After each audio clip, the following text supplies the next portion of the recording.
สบายดีเด้อพี่น้องพอกันคือเก่าพากันกินข้าวแล้วกินข้าวกิน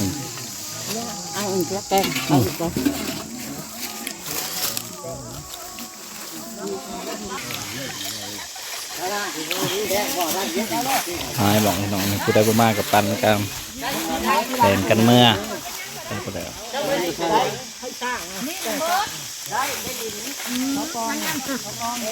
ลายผ้าเลยเนาะตัวใหญ่นั่นมือตัวน้อย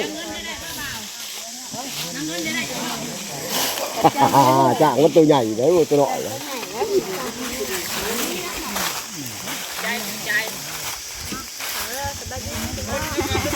กินข้าวไปน้องกินข้าวเด้อ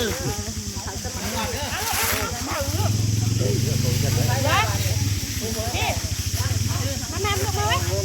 นี่กระตาเอากระตามาอยู่ใต้ให้ไปเอากระตาน้ำทงยาก็ดูไปเอากินข้าวอยู่ป่าไปน้องเลย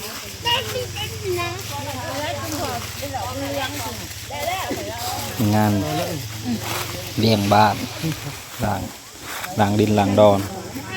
คือว่าเอาแล้วไปน้องเลย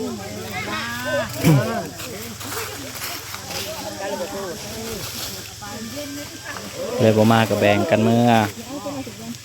ว่าก็เอาตัวใหญ่ให้เด้ตัวใหญ่ยังกับพอกันกินอยู่ดอก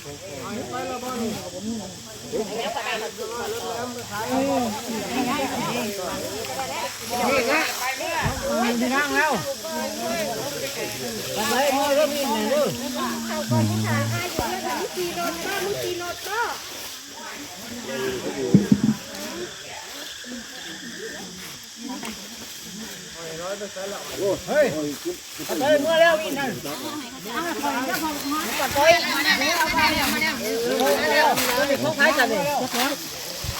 เป็นผ้าเขาอยู่บ่เยอะป้านั่นปฏิวัติเรามานั่น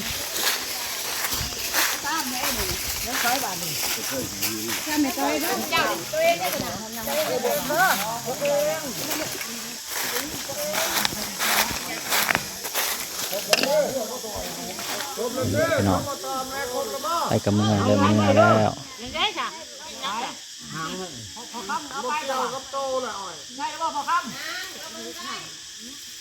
ให้บ้านได้บอกเด้อนะเด้อนั่งนี่กันยังนั่งนี่โว้ไปเอาไปวังหนึ่งเว้ยช่วยว่าใครน่ะกูจะเอาว่าวไปแนวใหม่นี่ยังไงช่วยงงตัวนี้เห็นงง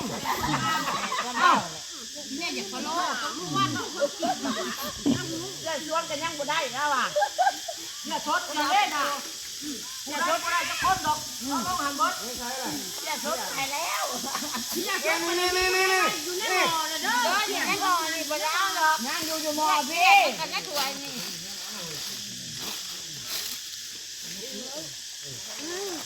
เน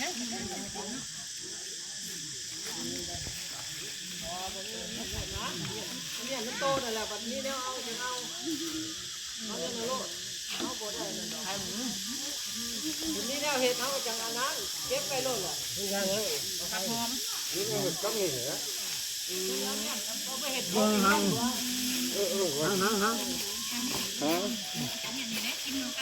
มันไปกำยืนหังก็ไปหังไปแล้วไปให้อ้ายคนแล้วผมเรียนอยู่แล้วไปแล้ว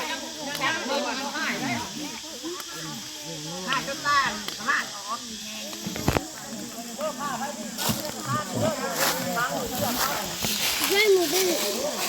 ข้าวอิ่มครับอิ่มแน่มันเนื้อกินหัวเลือดให้กินบาดได้ยินผ่านมาเลยเนาะบ่ห้ามบ่เคยว่าแจ็คคือมันให้ได้ยินในหูน่ะนี่เด้อเฮ้ยกระต่ายมารอบนี้อิ่มค่ะจนเลือดนี่แหละพี่น้องตัวเอง จะเตรียมคือเมื่อครับก็ได้หรือว่ายังเป็นกะเอาเมื่อปั้นกัน มาพอ รวยใหม่อะไรทางเราหม้อนี่หม้อของคอยอันกะเก็บเอาดอกเมื่อรถอันทางทางเฮา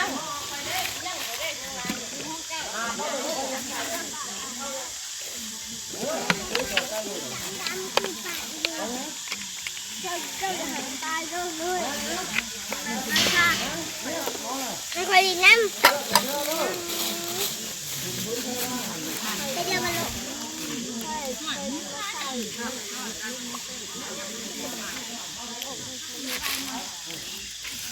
มันต้องกินหูกระโตกกระต้าคอยเนาะ มันเอามาเก็บไปดัก เต้าซื้อไปซื้อกระเทิงดิ เอ้ยที่นั่งอ้น คอยหลุดซื้อหางมาหลุดโอ้โหหัวมันก็พางมันไปขันหมอ ทุกอย่างตื่น มันก็ดักนั่งอยู่ กระโตกคอยเชี่ยงคอยหัวมาแล้ว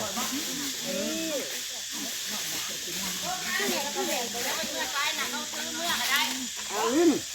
ซื้อเที่ยงมาให้เลยเนาะ ดูเอาออกมาดูเอาออกจากไทย เอ้ย แล้วออกไปทุกคนก็ไม่รู้ โอ้ พากันมือมาแล้วแหละพี่น้องเอ้ยคือว่าอิ่มพากันอิ่มแล้วก็พากันกลับเฮาก็สิกลับไปกันนั่นแหละคือว่าแล้วไปขั้นตอนนี้ก็แล้วไปแล้ว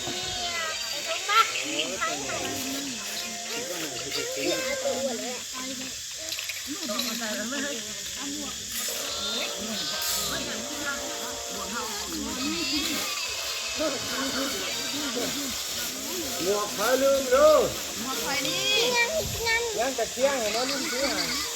ให้เอาออกจากไทยเอาออกจากไทยก็บอกออกสะพานเนี่ยค่ะ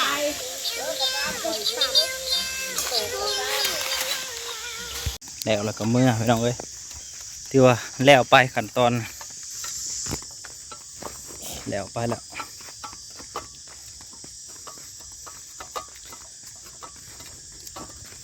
รอแต่5 มื้อบวชซะก่อนจะเอามื้อใด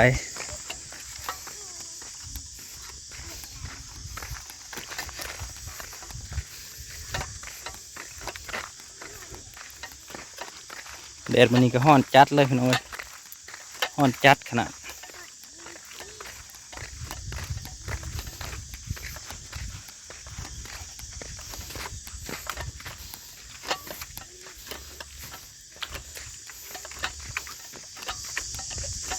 ยังมีอีจักรจันทร์ห้องนั่น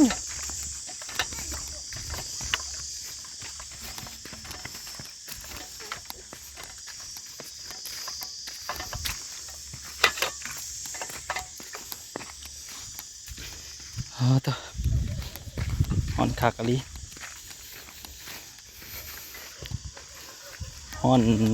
เอาเลยพี่น้องเอ้ยคือว่ายามสงกรานต์นี่แหละพอจะฮอดมือสงกรานต์อะลีก็สิเป็นหนาวได้ป่ะนี่สิมีฝนมีหนาวทำได้ป่ะนี่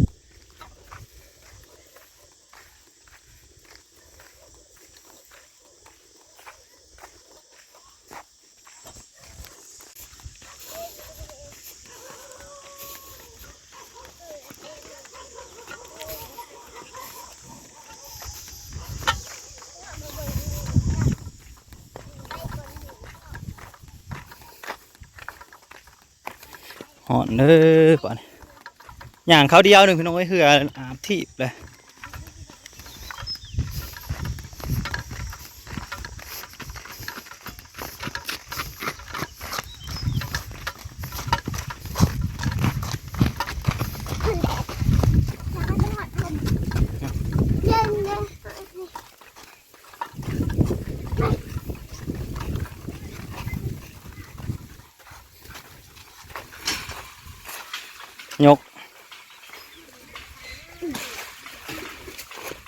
ยก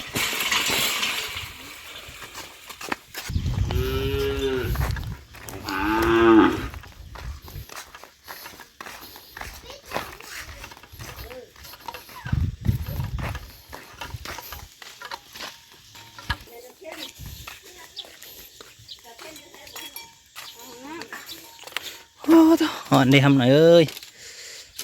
เดี๋ยวว่าไปนี่ไปตอนนี้กันเมื่อว่า เมื่อละ หอยมิว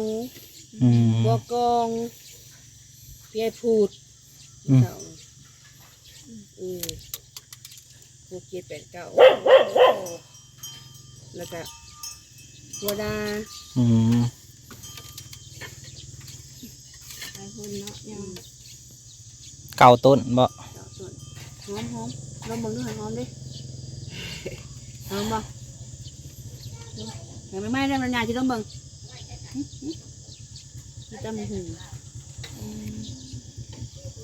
กินตำหูแล้วมันโอ้ยนี่คือสั่งดังแห้งขนาดสั่งดังแห้งแท้เลยไหนเริ่มมันแต่แล้วนี่ว่าไงปวดปวดปวดจะโดนมาดีพี่น้องปวดเมื่อไงจะเส้นต้มค่ะเส้นต้มหอมบ่เอ๊ยยังเส้นชื่อนมหายได้ไอ้ซ้อมกระแสกันเลยทุบลงทั้งแข็งดูย่างก่อนลงจีนหน่อยลงจีนเหรอขอใจเห็นกันขอใจเห็นกัน ถูเดียวถูก่อน ดูย่างก่อนลงจีนหน่อย